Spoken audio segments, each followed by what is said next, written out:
नमस्कार. काल एक दिवसीय सर्व मेडिकल जे व्यावसायिक आहेत यांचा भारतभर बंद हा होता आणि आता आपण मांडवगण फराटा येथील साई मेडिकल केमिस्ट ड्रगिस्ट या मेडिकलजवळ आहोत. आता आपण कालच्या यशस्वी बंदबद्दल आपण मेडिकल चालक यांना माहिती विचारणार आहोत.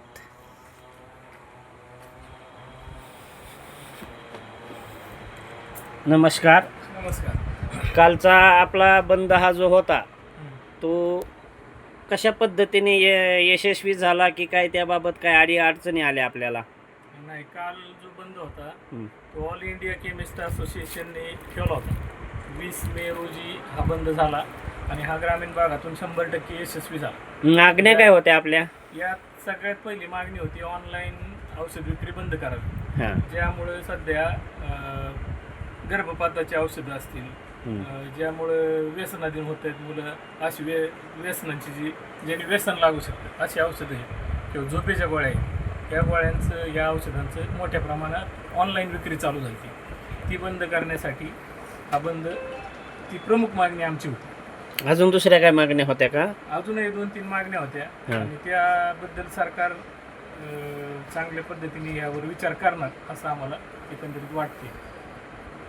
आपल्याला काय सांगावं असं वाटतं का शासनाला?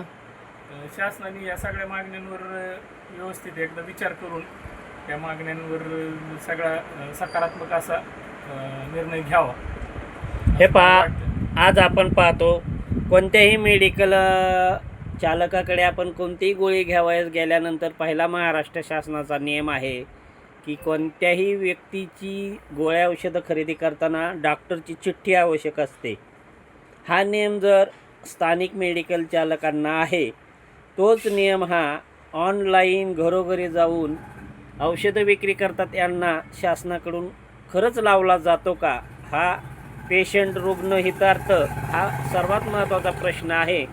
त्याचबरोबर जर स्थानिक मेडिकलच्या ठिकाणी आपण जर कोणतीही औषधं घेतली, त्याचा जर काय विपरीत परिणाम झाला तर संबंधित मेडिकल चालकाला हे शोधता येऊ शकतं.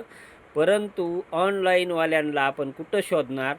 ते तात्पुरते कामावर असतात. कोण महिनाभर काम करतं, कोण 2 महिने काम करतं आणि अशा लोकांकडनं नकली औषधं, जास्त पॉवरची औषधं ही दिल्या गेली. जर कोणाचा मृत्यू झाला, त्याच्याबरोबर शरीरावर विपरीत परिणाम झाले, ह्याला घेणाराही तितकाच जबाबदार आहे.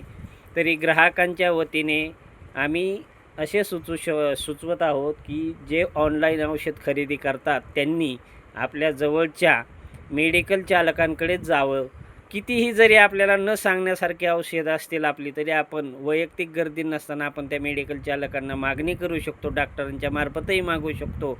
परंतु जीवघेणी औषधं, जीवघेणे प्रकार हा कोणत्याही ग्रामीण भागातील घरगुती जे औषधं मागवतात ऑनलाईन, यांनाही आमची एक विनंती आहे की आपण असे हे प्रकार आपण आपल्या स्वतःच्याच जीवासाठी घातक, हे स्वतःच्याच हाताने आपण आपल्या पायावरती धोंडा मारून घेण्यासारखे आपण करत आहोत, हेही थांबले पाहिजे.